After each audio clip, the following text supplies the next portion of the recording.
അങ്ങനെ ചലഞ്ചിങ് ആയിട്ട് കുറെ ക്വസ്റ്റ്യൻസ് ഉണ്ട്. കൈയിന്റെ ഫ്ലോയിൽ നമുക്ക് ആ ഒരു പ്രൊപ്പോർഷൻസ് കിട്ടും. ചിലത് ഭയങ്കര കൂടുതലാണ്. 2-3 പ്രാവശ്യം റീഫ്രഷ് അടിച്ചു. അത് സിറ്റുവേഷൻ ടെസ്റ്റിന് ഇവൻ എനിക്ക് ഫോട്ടോഷോപ്പ് പഠിപ്പിച്ചോണ്ടിരിക്കുന്നു. ഞാൻ ഭയങ്കര കൂളായിട്ട് പോയി. നമ്മൾ ഇപ്രാവശ്യം നമ്മൾ അങ്ങോട്ട് പോയിട്ട് പാതാളത്ത് ഓണം സെലിബ്രേറ്റ് ചെയ്യാം.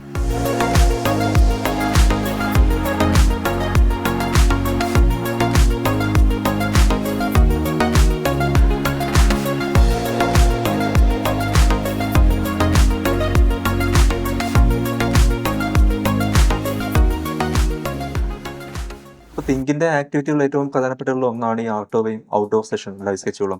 അപ്പോൾ ഈ ഒരു ക്ലാസ് റൂമിൽ നിന്നുള്ള ഒരു 4 ചുമരിനുള്ളിൽ നിന്നുള്ള പഠനമാണോ കുറച്ചുകൂടി ഒബ്സർവേഷൻ സ്കിൽസ് ഹൈലൈറ്റ് ചെയ്യുന്ന രീതിയിൽ ഇത്തരം ഔട്ട്ഡോർ സെഷനുകളാണ് കൂടുതലായിട്ട് നിങ്ങളെ ഇൻഫ്ലുവൻസ് ചെയ്തിരിക്കുന്നത്? രണ്ടും വേണം. അതിപ്പോ ഒന്ന് മാത്രം മറ്റൊന്ന് മാത്രം അത് പറ്റില്ല. ഇപ്പൊ ഔട്ട്ഡോർ എപ്പോഴും ഔട്ട്ഡോർ ആയി കഴിഞ്ഞാൽ ഒരു കോർഡിനേഷൻ കിട്ടില്ല. പലരും പല പല സ്ഥലത്തേക്ക് അങ്ങനെയല്ലേ ഉണ്ടാവുക. ഒരുമിച്ച് നിന്നിട്ട് കൺട്രോൾ ചെയ്യാനൊക്കെ ബുദ്ധിമുട്ടാണ്. ഇവിടെ എങ്ങനെയാ വെച്ചാൽ ക്ലാസ്സിലുള്ളതും വേണം. കാരണം അപ്പൊ നമുക്ക് വരയ്ക്കുമ്പോൾ നമുക്ക് ഇപ്പൊ നമ്മുടെ കയ്യിൽ ഇപ്പോൾ ഒരു ടോപ്പിക് തരും, ഇത് നമ്മൾ വരയ്ക്കാൻ പറ്റും. അപ്പൊ അത് വരച്ചോണ്ടിരിക്കുന്ന ടൈമിൽ ഇപ്പൊ നമുക്ക് ഐഡിയ ഒന്നും കിട്ടണില്ല, എന്താ ചെയ്യേണ്ടതെന്ന് അറിയില്ലെങ്കിൽ നമുക്ക് ഇങ്ങനെ ഇറങ്ങി നടന്നിട്ട് നോക്കിയിട്ട് ബാക്കിയുള്ളവരൊക്കെ എന്താ വരയ്ക്കണം, അപ്പൊ നമുക്ക് കുറച്ചൊരു ഐഡിയ വരും. അപ്പൊ നമുക്ക് അതിന്റെ ഇൻഫ്ലുവൻസ് ആയിട്ട് വരയ്ക്കാൻ പറ്റും. പിന്നെ അതേപോലെ ഓരോരുത്തരടുത്ത് പോയിരുന്നു കഴിഞ്ഞാൽ അവരുടെ മൈൻഡ് എങ്ങനെയൊക്കെയാണ് ചിന്തിക്കുന്നത്, അങ്ങനത്തെ ഒക്കെ സാധനങ്ങൾ നമുക്ക് കിട്ടണമെന്നുണ്ടെങ്കിൽ ക്ലാസ്സിലിരിക്കണം. എന്നാലും നമുക്ക് അങ്ങനെ അത്രയും കിട്ടുള്ളൂ. മറ്റേ ലൈവ് സ്കെച്ച് വരുമ്പോൾ എല്ലാവരും ഇങ്ങനെ സ്കാറ്റർ ചെയ്ത് പോവുക ചെയ്യുക. അപ്പൊ നമുക്ക് ഒരാളുടെ കൂടെ മാത്രമായിട്ട് പോകാൻ പറ്റില്ല, അത് കുറച്ച് ബുദ്ധിമുട്ട്. പക്ഷെ അതും കൂടി വേണം, ഔട്ട്ഡോർ ആയിട്ടും വേണം. അങ്ങനെ പറയുമ്പോ ഇപ്പൊ അനാട്ടമി ഇറക്കുമ്പോ നമ്മള് ലൈവ് സ്കെച്ച് ഒരാളെ ചെയ്യുകയാണെങ്കിൽ നമുക്ക് അറിയില്ല എന്തൊക്കെ അറിയാലോ അതിൽ 8 തലന്റെ സൈസ് ആണ് ഒരാള് 8 ഹെഡ് വരുന്നതാണെന്ന്.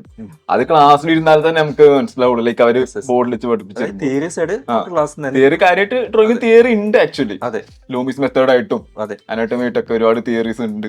ടിപ്സും നല്ല രീതിയിലുണ്ട്. തിയറി മാത്രം പോരാ, ഇതില് ഭയങ്കര പ്രാക്ടിക്കൽ നോളജ് വേണ്ട ഒരു ഫീൽഡാണ്. നല്ലോണം ഒബ്സർവ് ചെയ്യണം. എങ്ങനെയാണ് ഒരാളെ വരക്കുന്നതാണെങ്കിൽ അവരെ ഇരിക്കുന്നത് തന്നെ അവരെ മാനറിസംസോ അവരുടെ ക്യാരക്ടേഴ്സ് ഒക്കെ നമ്മൾ ഒബ്സർവ് ചെയ്യണം. ഒബ്സർവേഷൻ കീ ആണ് ഡിസൈനിൽ നിന്ന് വരുമ്പോൾ. 2 ഇമ്പോർട്ടന്റ് ആണ്. തിയറി ഇമ്പോർട്ടന്റ് ആണ്, പ്രാക്ടിക്കൽ ഇമ്പോർട്ടന്റ് ആണ്. തിയറിക്ക് നമ്മളിപ്പോ 7 തല എന്നുള്ള സാധനം പഠിക്കണം. പക്ഷെ നമ്മൾ അതേപോലെ തന്നെ എപ്പോഴും വരച്ചു കഴിഞ്ഞാൽ പറ്റില്ല. ഇനിയിപ്പോ നമ്മൾ ഔട്ട്ഡോർ ആയിട്ട് പഠിക്കുകയാണെങ്കിൽ നമ്മൾ പല പല ആൾക്കാരെ വെച്ച് വരയ്ക്കുമ്പോൾ നമുക്ക് ഈ സാധനം മൈൻഡിൽ ഉണ്ടെങ്കിൽ നമുക്കിപ്പോ തല വരയ്ക്കുമ്പോൾ അതിന് ഏകദേശം എത്ര ബോഡി വരയ്ക്കണം എന്നുള്ളത് മൈൻഡിൽ വരുന്നു. അപ്പൊ 2 ഈക്വലി ഇമ്പോർട്ടന്റ് ആണ്. ഇപ്പോ തിങ്കിൽ നിന്ന് എങ്ങനെയായിരുന്നു ഹോംവർക്കുകളൊക്കെ കൃത്യമായിട്ട് കിട്ടിയിരുന്നു? നിങ്ങൾക്ക് എൻഗേജ്ഡ് ആയിരുന്നോ നിങ്ങളുടെ ആഫ്റ്റർ ക്ലാസ്സസ് എന്ന് പറയുമ്പോൾ ഈവനിങ്ങുകളിൽ? പരമാവധി എൻഗേജിങ് ആക്കാൻ നോക്കും. തിങ്കുന്ന പിന്നെ കണ്ടിന്യൂസ് ആയിട്ട് അസൈൻമെന്റ്സ് വരുമായിരുന്നു. ആഫ്റ്റർ ക്ലാസ് ഇത് പോരാത്തതിന് വേറെ പല സ്വന്തമായിട്ട് പ്രാക്ടീസ് ചെയ്യുന്ന സംഭവങ്ങളും ഉണ്ടായിരുന്നു. പിന്നെ വീക്കിലി അസൈൻമെന്റ്സ് അതും കിട്ടും. അപ്പൊ നമുക്ക് വീട്ടിൽ പോയാലും നമുക്ക് വർക്ക് ചെയ്തുകൊണ്ട് തന്നെ ഇരിക്കാൻ പറ്റും. വീട്ടിൽ പോയാൽ വെറുതെ അത് നമുക്ക് ഡ്രോയിങ് മാത്രമല്ല, കണ്ടിന്യൂസ് പ്രാക്ടീസ് ഇതിന് ആവശ്യമാണ്. ടച്ച് പോകും. നമ്മൾ കുറെ കാലം വരച്ചില്ലെങ്കിൽ ശരിക്കും വരയ്ക്കാൻ പറ്റില്ല. നമുക്ക് കണ്ടിന്യൂഷൻ ഇങ്ങനെ ഉണ്ടെങ്കിൽ നമ്മൾ ശരിക്കും ഇമ്പ്രൂവ് ആയിട്ട് വരും. പിന്നെ നമ്മൾ ഒരാഴ്ച ഗ്യാപ്പ് എടുത്തു കഴിഞ്ഞാൽ പിന്നെ നമ്മൾ അത് ഫോളോ ആയിപ്പോ. അങ്ങനെ ഉണ്ട്. നമ്മൾ എത്രത്തോളം ഇതിൽ ക്വാളിറ്റി ക്വാണ്ടിറ്റി വർക്കിനെക്കാട്ടും കൂടുതൽ എത്രത്തോളം ഇതിൽ ക്വാളിറ്റി ഇൻപുട്ട് ഇടുന്നുണ്ടോ അതിനനുസരിച്ചിട്ട് നല്ല ഔട്ട്പുട്ട് ഉണ്ടാവും. അല്ലാണ്ട് വെറുതെ ഇരുന്നിട്ട് വരച്ച് പഠിച്ചിട്ട് കാര്യമില്ല. ഇത് ചെയ്യുന്ന സംഭവം എന്തിനാ നമ്മൾ ചെയ്യുന്നതിനും എന്നിട്ട് പിന്നെ എന്തിനാ പഠിക്കുന്നതിനും ഒരു പർപ്പസ് ഉണ്ടായാലേ നമുക്ക് എന്താ പറയാ ഈ ഒരു ഫീൽഡ് പിടിച്ചെടുക്കാൻ പറ്റും. നമ്മൾ എന്തിനു വേണ്ടിയാണ് പഠിക്കുന്നത് നമ്മൾ എന്തായാലും മനസ്സിലാക്കി വെച്ചിരിക്കണം അല്ലെ, അതാണ് ലക്ഷ്യം എന്നുള്ളത്. വർക്ക് ഷീറ്റ് ഭയങ്കര ചാലഞ്ചിങ് ഒക്കെ ആയിട്ട് തരും ചിലപ്പോ. എനിക്ക് ഓർമ്മയുണ്ട് സ്പൂണിന്റെയും പ്ലേറ്റിന്റെയും ക്വസ്റ്റ്യൻ ഒരു ഫസ്റ്റത്തെ ഒരു ടൈമിൽ തന്നി നമുക്ക്. അത് ലൈക്ക് സ്പൂണും പ്ലേറ്റ് ഉപയോഗിച്ചിട്ട് നമ്മളൊരു 8-9 കോമ്പോസിഷൻ ഉണ്ടാക്കണം. സ്പൂണും പ്ലേറ്റ് ഉപയോഗിച്ചിട്ട് അങ്ങനെ ചാലഞ്ചിങ് ആയിട്ട് കുറെ ക്വസ്റ്റ്യൻസ് സ്കൾപ്ചർ ഡിസൈൻ ചെയ്യലായിരുന്നു. അതിനകത്തും ഇത് തന്നെ സെയിം നേരത്തെ പറഞ്ഞ പോലെ തന്നെ മിനിമൽ ആയിട്ടുള്ള സാധനങ്ങൾ വെച്ചിട്ട് ഞങ്ങൾക്ക് എത്ര ക്രിയേറ്റീവ് ആയിട്ട് ഒരു ഔട്ട്പുട്ട് ക്രിയേറ്റ് ചെയ്യാൻ പറ്റുമോ അതാണ് പുഷ് ചെയ്യുക. പിന്നെ പുതിയ ടൈപ്പ് ഡ്രോയിങ് സ്റ്റൈൽസ് പഠിപ്പിച്ചു തന്നിരുന്നു. ബഹൗസ്, പിന്നെ സ്റ്റെൻസില്, അങ്ങനെ വാട്ടർ കളർ ചെയ്യിപ്പിച്ചിരുന്നു. ഞാൻ വാട്ടർ കളർ ചെയ്യാത്ത ആളായിരുന്നു. ഞാനൊക്കെ പഠിച്ചു ഇവിടെ വന്നിട്ട് തിങ്കില്. ഞാനും വാട്ടർ കളർ അങ്ങനെ ടച്ച് ചെയ്യാത്തവരാണ്. നമുക്ക് ചെയ്യേണ്ടി വരും. പോർട്രേറ്റ്സ് ഒക്കെ വരയ്ക്കുന്നതിൽ എങ്ങനെയാ? ഞാൻ പോർട്രേറ്റ് അത്യാവശ്യം വരക്കും. പോർട്രേറ്റ് മാത്രമേ വരക്കാറുള്ളൂ. ഫീച്ചേഴ്സ് കണ്ണും ചെവിയും കാര്യങ്ങളും അത് ഉഷാറായിട്ട് വരക്കും. അതൊന്നും പറ്റൂല. ഞാൻ കാർട്ടൂണിഷ. എന്റെ വരയ്ക്കുന്ന മൊത്തം കാർട്ടൂണിഷ. അപ്പൊ എനിക്ക് അങ്ങനെ വരയ്ക്കാൻ പറ്റില്ല. എന്റേത് ഭയങ്കര റഫ് ആയിട്ടുള്ള സ്റ്റൈലാണ്. ഇവർക്ക് കാരിക്കേച്ചർ ലെവലാണോ അതോ കാരിക്കേച്ചർ ലെവൽ എന്നൊന്നും പറയാൻ പറ്റത്തില്ല. എനിക്ക് ചിലത് വരക്കാൻ പറ്റും, ചിലത് വരക്കാൻ പറ്റില്ല. ചിലത് ഭയങ്കര കൂടുതലാണ്. ചിലത് നല്ല വൃത്തിക്ക് വരക്കും. ഇപ്പോൾ അക്കാഡമിക് ഏരിയയിലുള്ള പഠനങ്ങൾ കൂടാതെ മറ്റ് റിസോഴ്സുകൾ യൂസ് ചെയ്തിട്ടുണ്ട്. ഇപ്പോൾ സോഷ്യൽ മീഡിയ അല്ലെങ്കിൽ ഇൻസ്റ്റാഗ്രാം പേജുകളൊക്കെ ഇപ്പോൾ ഡ്രോയിങ് എല്ലാം എൻഹാൻസ് ചെയ്യുന്ന പലതരം പേജുകൾ നമ്മൾ കണ്ടിട്ടുണ്ട്. അപ്പോൾ അങ്ങനെയൊക്കെയുള്ള അഡീഷണൽ വർക്ക്സ് എന്തെങ്കിലും നിങ്ങൾ ചെയ്യാറുണ്ടോ? അഡീഷണൽ റെഫറൻസുകൾ ചെയ്യാറുണ്ടോ? നമ്മൾ ഇൻസ്റ്റാഗ്രാമും പിൻട്രസ്റ്റ് ആണ് മെയിനായിട്ട്. അത് ഭയങ്കര ഒരു യൂസ്ഫുൾ ആസറ്റാണ്. ഓക്കെ. കാരണം എന്താ പറയാ, നമുക്ക് റെഫറൻസ് കിട്ടും. നമുക്ക് ഐഡിയ ഇല്ലെങ്കിൽ, നമ്മളെ മനസ്സിലൊന്നും വരുന്നില്ലെങ്കിൽ നമുക്ക് വെറുതെ പിൻട്രസ്റ്റ് കയറി അങ്ങ് റെഫർ ചെയ്താൽ മതി. അപ്പം എന്തെങ്കിലുമൊക്കെ വരും. അപ്പൊ പിൻട്രസ്റ്റ് ഇൻസ്റ്റാഗ്രാമിൽ പല ആർട്ടിസ്റ്റുകാരെ സ്റ്റൈല് നോക്കുക, അതൊക്കെ നമ്മുടെ വർക്കിൽ ഇംപ്ലിമെന്റ് ചെയ്യാൻ പറ്റൂ, അല്ലെങ്കിൽ അവരുടെ ഐഡിയാസ് നമ്മുടെ വർക്കിൽ ഇംപ്ലിമെന്റ് ചെയ്യാൻ പറ്റൂ. അതൊക്കെ ചെയ്തിരുന്നു. പിന്നെ എനിക്ക് ഹ്യൂമൻ ബോഡി വരയ്ക്കാൻ അറിയണ്ടായിരുന്നില്ല പറഞ്ഞില്ല നേരത്തെ. അപ്പൊ എന്താ വെച്ചാൽ എന്റെ കൂടെ ഉള്ള ഒരു ഫ്രണ്ട് ഉണ്ടായിരുന്നു.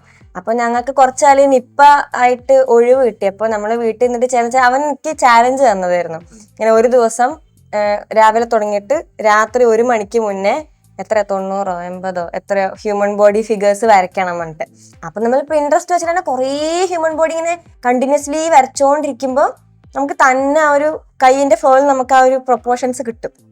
അപ്പൊ അതിനൊക്കെ അങ്ങനത്തെ സോഷ്യൽ മീഡിയ അങ്ങനത്തെ സാധനങ്ങളൊക്കെ നമുക്ക് യൂസ്ഫുൾ ആണ്. പിന്നെ ഇതേപോലെ നമ്മൾ സ്വന്തം ഓരോ ചാലഞ്ചസ് കൊടുത്തിട്ട് അത് നമ്മൾ കംപ്ലീറ്റ് ചെയ്യാൻ നോക്കുക. ഈ ക്രിയേറ്റീവ് ആയിട്ടുള്ള കോഴ്സുകൾ, ക്രിയേറ്റീവ് ആസ്പെക്റ്റിൽ വരുന്ന കോഴ്സുകൾ ഐസൊലേഷനിൽ നിന്ന് പഠിക്കരുത്, ഒരു ഗ്രൂപ്പിനിടയിൽ നിന്ന് പഠിക്കണം. ഈ ഒരു ആശയത്തോടെ എന്താ അഭിപ്രായം നിങ്ങളെ? അതായത് ഒറ്റയ്ക്കിരുന്ന് പഠിക്കുന്നതാണോ, ഒരു ക്യാമ്പസിൽ അല്ലെങ്കിൽ ഒരു കൂട്ടം വിദ്യാർത്ഥികളുടെ ഇടയിൽ നിന്ന് പഠിക്കുന്നതാണോ? ഏതായിരിക്കും ബെസ്റ്റ്? അതിപ്പോ ഒറ്റയ്ക്ക് ഇരുന്ന് പഠിക്കുമ്പോൾ എന്താന്ന് വെച്ചാൽ നമ്മൾ ചിന്തിക്കുന്ന സാധനം ഇപ്പൊ നമ്മളൊരു ഐഡിയ കിട്ടുകയാണ്. ഇപ്പൊ നമ്മളൊരു ഐഡിയ മാത്രമേ നമ്മുടെ മൈൻഡിൽ ഉണ്ടാവുള്ളൂ. നമ്മൾ അത് വെച്ചിട്ട് വരയ്ക്കും, നമ്മൾ അത് വെച്ചിട്ട് ചെയ്യും. പക്ഷെ ഗ്രൂപ്പിലാകുമ്പോൾ നമ്മൾ പല ഐഡിയാസ് കിട്ടും, പല ആൾക്കാരുടെ സ്റ്റൈൽസ് നമുക്ക് അഡാപ്റ്റ് ചെയ്യാൻ പറ്റും. ഇപ്പൊ ഒരേ ഇൻട്രസ്റ്റ് ആണ്, ഒരേ ഫീൽഡിലേക്കാണെന്നുണ്ടെങ്കിലും അതിൽ തന്നെ പല ടൈപ്പ് ആൾക്കാരുടെ ചിന്തിക്കുന്ന ടൈപ്പ് കുറെ ആൾക്കാരുണ്ടാവും. അപ്പോൾ അതൊക്കെ നമുക്ക് കാണാനും മനസ്സിലാക്കാനൊക്കെ പറ്റും. പിന്നെ ഇതേപോലെ കുറെ ആൾക്കാർ നമ്മളെ ഹെൽപ്പ് ചെയ്യും. നമ്മൾ വരയ്ക്കുന്ന സ്റ്റൈലിൽ അല്ലെങ്കിൽ എന്തെങ്കിലും പ്രശ്നം ഉണ്ടെങ്കിലും അതൊക്കെ നമ്മൾ ഹെൽപ്പ് ചെയ്യും. അതേപോലെ നമുക്ക് നമ്മളെ തന്നെ ചാലഞ്ച്, നമ്മൾ ഒറ്റയ്ക്കാണെങ്കിൽ ബോറടിക്കും. ശരിക്കും നമുക്ക് വരച്ച് കുറച്ച് കഴിയുമ്പോൾ നമുക്ക് നിർത്താൻ തോന്നും. പക്ഷെ അപ്പുറത്തിരിക്കുന്ന ആൾ അതിനൊക്കെ വരയ്ക്കുന്ന കാണുമ്പോൾ നമുക്ക് കുറച്ചും കൂടി ചെയ്യണം, അല്ലെങ്കിൽ അങ്ങനെ ചെയ്യണം നമുക്ക് തോന്നും. അങ്ങനെ അപ്പം നമുക്ക് ആ ഒരു ചെറിയൊരു കോമ്പറ്റീഷൻ അല്ലെങ്കിൽ റൈവലറി അവിടെ ഒരാൾ അല്ലെങ്കിൽ ഒരു ഗ്രൂപ്പ് ഓഫ് ആൾക്കാർ നമുക്കുണ്ടെങ്കിൽ അത് നമുക്കൊരു പുഷാണ്. അപ്പൊ അത് വെച്ച് നമ്മൾ കുറച്ചും കൂടി കൂടുതൽ ചെയ്യും. പിന്നെ ഇതേപോലെ തന്നെ ഐഡിയാസ് ഒരുപാട് കിട്ടും. അപ്പോൾ ഗ്രൂപ്പിൽ പഠിക്കുന്നതാണ് കുറച്ചും കൂടി നമുക്ക് എൻജോയബിളും അത് തന്നെയാണ്. നമുക്കതൊരു പ്രിപ്പറേഷന്റെ സ്ട്രെസ് അതൊക്കെ കുറഞ്ഞു കിട്ടുമ്പോൾ ഒരു ഗ്രൂപ്പായിട്ട് ചെയ്യുമ്പോഴാണ്. കൂട്ടത്തിൽ അതിന്റെ കൂടെ പ്രോപ്പർ ഗൈഡൻസ് കൂടി കിട്ടിക്കഴിഞ്ഞാൽ കൃത്യമായ ഒരു സ്റ്റഡി പ്ലാൻ ഉണ്ടാവും. ശരിയല്ലേ അല്ലേ? സെയിം അത് തന്നെ എനിക്കും അഭിപ്രായമുള്ളത്. ഐസൊലേഷനിൽ നമ്മളിരുന്ന് പഠിക്കുമ്പോൾ എന്താ വെച്ചാൽ നമ്മുടെ കയ്യിലുള്ള റിസോഴ്സസ് ഭയങ്കര ലിമിറ്റഡ് ആണ്. ഓക്കെ. ഇവിടെ നമുക്കൊരു സ്പേസ് കിട്ടുന്നുണ്ട്. ഒരു സംഭവത്തിന്റെ മുകളിൽ തന്നെ ഒരു മൾട്ടിപ്പിൾ പല ആൾക്കാരെ പെർസ്പെക്റ്റീവ്, പല ആൾക്കാരെ പെർസെപ്ഷനുമാണ് നമ്മൾ അറിയുന്നത്. ആ സമയം അത് നമ്മുടെ തോട്ട് പ്രോസസ്സിനെ നല്ലോണം സ്വാധീനിക്കും. എങ്ങനെയാ നമ്മൾ ഐഡിയേറ്റ് ചെയ്യുന്നത്, എങ്ങനെയാ നമ്മൾ ക്രിയേറ്റീവ്ലി തിങ്ക് ചെയ്യുന്നത്, അതിനൊക്കെ. അപ്പം അത് ഒക്കെ ഗ്രൂപ്പായിട്ട് പഠിക്കുമ്പോൾ ഒരു ഭയങ്കര വലിയ നല്ല കാര്യം. നമ്മൾ ഒറ്റക്ക് പഠിക്കുമ്പോൾ നമ്മുടെ തോട്ട്സും നമ്മൾ ഈ സോഷ്യൽ മീഡിയയിലും നമ്മുടെ വേറെ മീഡിയ നമുക്ക് തരുന്ന ഇൻഫർമേഷനിലും മാത്രം നമ്മളങ്ങ് ഒതുങ്ങിപ്പോവും. ഓക്കെ. ഇവിടെ വേറെ ആൾക്കാർക്ക് നമുക്ക് തരാൻ നോളജ് ഉണ്ട്, വേറെ ആൾക്കാർക്ക് നമുക്ക് തരാൻ വ്യൂസ് ഉണ്ട്, അവരുടേതായ ഐഡിയാസ് ഉണ്ട്. ഇതെല്ലാം ഭയങ്കര നല്ല സംഭവം. അപ്പൊ ഗ്രൂപ്പായി പഠിക്കുന്നത് ഏറ്റവും നല്ലത്. നമുക്ക് യാത്ര പോകണം. ഓക്കെ. അത് ഒറ്റക്ക് പോയാൽ ഒരുപാട് ദൂരം പോവാം. പക്ഷെ നമുക്ക് ആ പോകുന്ന ദൂരം അറിയാതിരിക്കണമെങ്കിൽ ഒപ്പം ഒരാളും കൂടി കൊണ്ടുപോയാൽ മതി. ആ സെയിം സാധനമാണ് തിങ്കില്. ഇപ്പൊ ഞാന് അഭിരാമിനെയാണ് കൂടെ കൂട്ടുന്നത്. ലൈക്ക് ഒരു ഐഡിയ ഷെയറിങ്ങും കാര്യങ്ങളും. ഇപ്പോ അതേപോലെ ഒരു ക്വസ്റ്റ്യൻ ഉണ്ടായിരുന്നു എന്താ തിങ്കില്. ലൈക്ക് ഒരു ഷർട്ട് ഉണക്കാനിട്ടിട്ട് അത് ഉണങ്ങുന്നത് വരെയുള്ള 4 സീക്വൻസ് ഡ്രോയിങ്. അത് ഒരു 19 ആൾക്കാർ 50 പെർസ്പെക്റ്റീവ് ഈ വരക്കണത്. അവരുടെ ഓരോരുത്തരുടെ വീട്ടിൽ ചിലപ്പോൾ ഉണക്കണത് വേറെ രീതിയിലാവാം. ഒരുപാട് കാര്യങ്ങൾ മാറ്റുണ്ടാവും. ശരി. ഈ സെയിം സാധനം നമുക്ക് ഭാവിയിൽ എക്സാം ചെയ്തുകൊണ്ട് ഉപകാരപ്പെടും. ആ ഒരു കാര്യങ്ങൾ നമുക്ക് മിക്സ് ചെയ്ത് എഴുതാം, വരക്കാം, അങ്ങനത്തെ ഓരോ കാര്യങ്ങൾ. ഓക്കെ, ശരി. വേറൊന്ന് ചോദിക്കാനുള്ളത് വെച്ചാൽ, ഇപ്പോൾ ഏറ്റവും കൂടുതൽ കേൾക്കുന്ന ഒരു ചോദ്യമാണ്, ഡിസൈൻ എന്ന് പറയുമ്പോൾ നമ്മൾ കേൾക്കുന്ന ഒരു ചോദ്യമാണ് ആർട്ടിഫിഷ്യൽ ഇന്റലിജൻസ്, AI. എയുടെ വരവോടുകൂടി ശരിക്കും ഈ ക്രിയേറ്റീവ് മേഖലയുള്ള ആളുകളുടെ ഒരു എന്താ പറയുക, അവരുടെ ഫ്യൂച്ചർ എൻഡായി എന്നൊക്കെ പറയുന്നത് നമ്മൾ പല സ്ഥലങ്ങളിൽ നിന്ന് കേൾക്കാറുണ്ട്. നിങ്ങളുടെ ഒരു ഫ്യൂച്ചർ ആസ്പിറൻസ് എന്നുള്ള രീതിയിൽ നിങ്ങളുടെ ഒരു അഭിപ്രായം എന്താണ്? AI നിങ്ങളെ സപ്രസ് ചെയ്യുന്നുണ്ടോ അതോ നിങ്ങളുടെ ജോലിയെ സപ്പോർട്ടാണോ ചെയ്യുന്നത്? സാറേ, മിഷൻ പത്രികാണോ അതോ കൈക്കൊണ്ടുണ്ടാക്കിയ പത്രികാണോ ടേസ്റ്റ് കൂടുതൽ? അതെ, അപ്പൊ അതാണ് നമ്മളുണ്ടാക്കി നമ്മളൊരു ക്രിയേറ്റീവ്, നമ്മൾ അത്രയും കഷ്ടപ്പെട്ട് ഉണ്ടാക്കുന്ന ഒരു സാധനവും ഓക്കെ അതിന് എപ്പോഴും ഒരു ഇതുണ്ടാവും, ഓക്കെ. ഒരു വാല്യൂ ഉണ്ടാവും. ഈ ഉണ്ടാക്കുന്ന സോഫ്റ്റ്വെയർ ഒക്കെ ആരെങ്കിലും ഉണ്ടാക്കിയിട്ട് വേണമല്ലോ. പിന്നെ അതെ. ഇതിൽ പ്രോംപ്റ്റ്സ് കൊടുക്കുന്നതും അതിലൊരു ക്രിയേറ്റിവിറ്റി വേണം. സുഷിൻ ശ്യാം പറഞ്ഞിരുന്നു, ആ പ്രോംപ്റ്റ് കൊടുക്കണ നേരം നമുക്ക് ആ നേരം കൊണ്ട് വേറെ ഉണ്ടാക്കാം. അതെ അതെ അതെ. അതെ, ഇത് ഉണ്ടാക്കാനും തലയൊരാളുടെ വരണം. പിന്നെ ഇത് എങ്ങനെയൊക്കെ നമ്മൾ യൂസ് ചെയ്യുന്നു, ഇതൊക്കെ നമുക്ക് ഇപ്പോൾ ഒരാൾക്ക് വരയ്ക്കാൻ അത്ര കഴിവില്ലെങ്കിലും അയാൾക്ക് നല്ല ഐഡിയ ഉണ്ടെങ്കിൽ, ഇപ്പൊ അയാൾക്ക് വരയ്ക്കാൻ അത്ര പറ്റില്ലെങ്കിൽ അയാളുടെ ഐഡിയ അയാൾക്ക് പറയാൻ പറ്റാണ്ട് പോകും. പക്ഷെ ഇപ്പൊ AI ഉണ്ടെങ്കിൽ നമുക്ക് അത് കുറച്ചുകൂടി നല്ലൊരു ടൂളായിട്ട് യൂസ് ചെയ്യാൻ പറ്റും. കാരണം അയാൾക്ക് ഇപ്പൊ ഇനി വരച്ചുണ്ടാക്കണ്ട, വരയ്ക്കേണ്ട പണി AI ചെയ്തോളും. അയാൾക്ക് ഈ ഐഡിയ മാത്രം ഉണ്ടാക്കിയാൽ മതി. ഒറ്റയ്ക്ക് നമുക്കിപ്പോ ഒറ്റയ്ക്ക് ചെയ്യാൻ പറ്റുമായിരിക്കും, പക്ഷെ എന്തായാലും അതിന്റെ പുറകിൽ ഒരു ഹ്യൂമൻ ബീയിങ് ഉണ്ടെങ്കിൽ തന്നെ ഒരാളെ തലേന്നത് വരണല്ലോ. അഭിരാമനും ഇത് തന്നെയാണോ അഭിപ്രായം? അത് തന്നെയാണ് പറയാനുള്ളത്. നമുക്ക് ഈ ഒരു വർക്ക് ക്രിയേറ്റ് ചെയ്യുക എന്ന് പറഞ്ഞാൽ ക്രിയേറ്റ് ചെയ്യുന്ന പ്രോസസ്സ് ഭയങ്കര ടയറിങ് ആയിരിക്കും, പക്ഷെ ഭയങ്കര അടിപൊളി പ്രോസസ്സാണ്.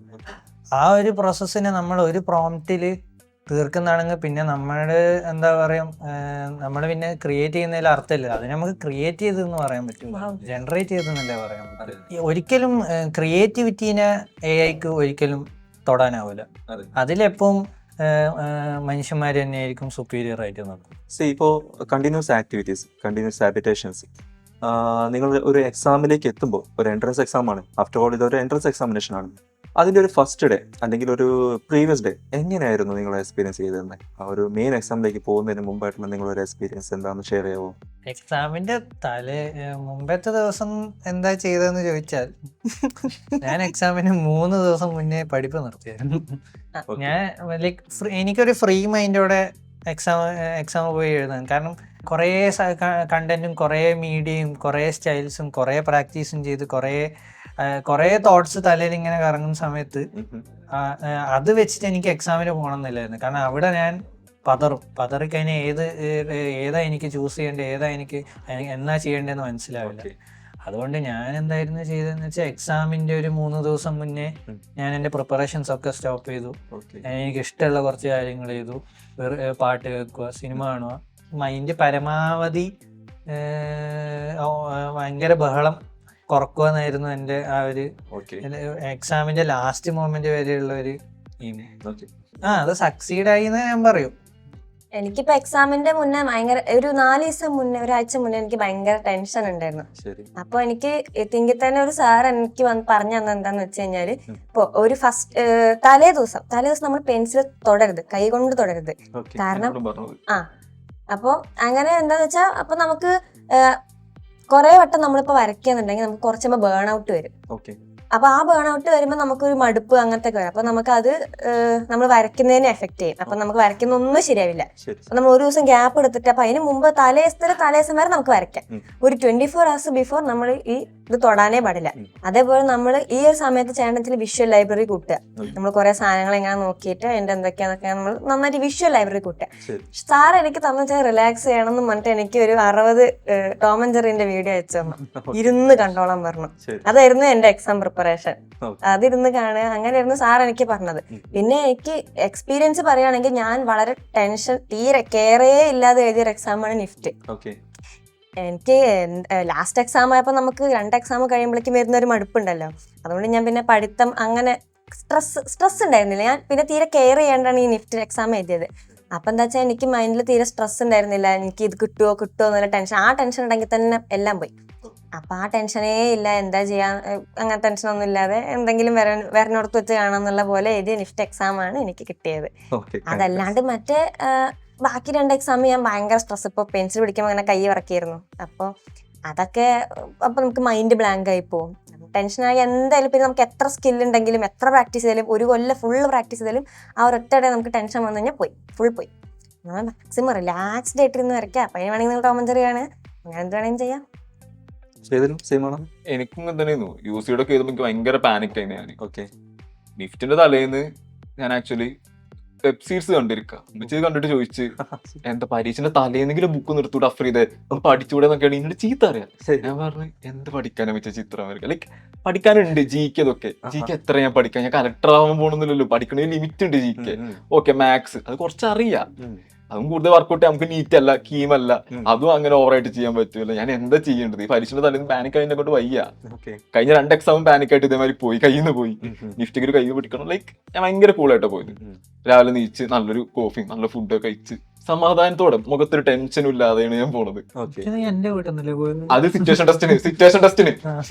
ടെസ്റ്റിന് ഇവന്റെ വീട്ടിൽ നിന്നാ പോയത്, അഭിരാമന്റെ വീട്ടിൽ നിന്നാ പോയത്. അന്ന് തലേന്ന് ഞങ്ങൾ ഫുൾ ഇരുന്ന് ജോർജിന്റെ കാണുന്നു. റിലാക്സ് ചെയ്ത് പോവാ. സോ അപ്പോ ബിഫോർ എക്സാം പറഞ്ഞു കഴിഞ്ഞു, ആഫ്റ്റർ എക്സാം നിങ്ങളുടെ പരീക്ഷ കഴിഞ്ഞു, ഒരു റിസൾട്ട് വരുന്ന ഡേയില് ആ ഒരു ദിവസം എന്തായിരുന്നു? സ്ട്രെസ് ആയിരുന്നു? അപ്പോൾ റിസൾട്ട് വന്നതിന് ശേഷമുള്ള എക്സ്പീരിയൻസ് പറയാമോ? റിസൾട്ട് വന്ന ടൈം എന്ന് വെച്ചാല് ഇവൻ എനിക്ക് ഫോട്ടോഷോപ്പ് പഠിപ്പിച്ചോണ്ടിരിക്കുന്നു. അപ്പൊ ഞങ്ങളുടെ കമ്പ്യൂട്ടറിൽ ഒന്ന് ചെയ്തോണ്ടിരിക്കുമ്പോഴാണ് തിങ്ങിന് മെസ്സേജ് റിസൾട്ട് വന്നു. നമുക്ക് അറിയണേണ്ടായിരുന്നില്ല റിസൾട്ട് വരുന്നുള്ള കാര്യമൊന്നും. നോക്കുമ്പോ റാങ്ക് അങ്ങനെയായിരുന്നു. ഞാൻ 2-3 പ്രാവശ്യം റീഫ്രഷ് അടിച്ചു റാങ്ക് കണ്ടിട്ട്. അല്ല ഇതുവരെ സംഭവിക്കാത്ത സംഭവങ്ങൾ അതായിരുന്നു എന്റെ അവസ്ഥ. ഞാന് ജസ്റ്റ് ഞങ്ങൾ വീട്ടുകാർ ഇരിക്കുക, ബസ്സിൽ യാത്ര ചെയ്തോണ്ടിരിക്കണം. ആ ടൈമിലാണ് നിഫ്റ്റി റിസൾട്ട് വരുന്നത്. അപ്പൊ ഞാൻ റിസൾട്ട് കിട്ടിയിട്ട് ഫോണിൽ നോക്കി, 70th റാങ്ക് മറ്റേ VF-Tech ഉണ്ട്. ഞാൻ ഭയങ്കര സന്തോഷിച്ച് ബസ്സിൽ നിന്നൊക്കെ ആർത്ത് വിളിക്കാൻ തുടങ്ങി. നേരെ മുമ്പിൽ ഉമ്മച്ചിയും ബ്രദറിന്റെ വൈഫും നിൽക്കുന്നുണ്ട്. അവരുടെ അടുത്തേക്ക് പോവാ, ഓല മുമ്പ് കണ്ട പറഞ്ഞിട്ട് ലൈക്ക് ഷോ ഇറക്കുക, അങ്ങനെയൊക്കെ ആയിരുന്നു. തിങ്കിനെ പറ്റി ഒരു 1 വേർഡ് പറയാൻ പറഞ്ഞാൽ എന്തായിരിക്കും നിങ്ങൾ മനസ്സിലാദ്യം വരുന്നത്? തിങ്കിനെ പറ്റി ആയിരിക്കും ആദ്യം മനസ്സിൽ വരുന്നത് ഇൻസ്പിറേഷൻ എന്നുള്ള വേർഡാ.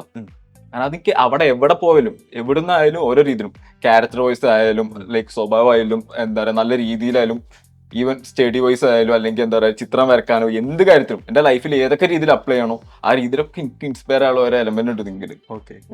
നല്ല നല്ല മെമ്മറീസ് ആണ് തിങ്ക് എന്ന് പറയുമ്പോൾ എനിക്ക് ആക്ച്വലി ഹാപ്പി മെമ്മറീസ് ആണ്. ഇപ്പൊ നമ്മളൊരു എൻട്രൻസ് കോച്ചിങ്ങിന്റെ സ്ട്രെസ് ഒന്നും നമുക്ക് ഇപ്പോൾ ഒരു എൻട്രൻസ് കോച്ചിങ് സെന്റർ എന്ന് കേൾക്കുമ്പോൾ നമുക്ക് തോന്നുന്ന ആ ഒരു പേടി അല്ലെങ്കിൽ നമുക്ക് അതിനോട് തോന്നുന്ന ഒരു റിപ്പൾഷൻ, അത് തിങ്ക് എന്ന് ആലോചിക്കുമ്പോൾ അല്ലെങ്കിൽ തിങ്കിന്റെ ആ ഒരു ടൈം ഞാൻ ആക്ച്വലി ഭയങ്കരമായിട്ട് എൻജോയ് ചെയ്തൊരു കാര്യമാണ്. ഇപ്പൊ അതേപോലത്തെ എൻവയോൺമെന്റ് തന്നെയാണ് എനിക്ക് ഇനി പോകുന്ന കോളേജിൽ കിട്ടേണ്ടതെന്നാണ് ഞാൻ ആഗ്രഹിക്കുന്നത്. അതെ അതെ.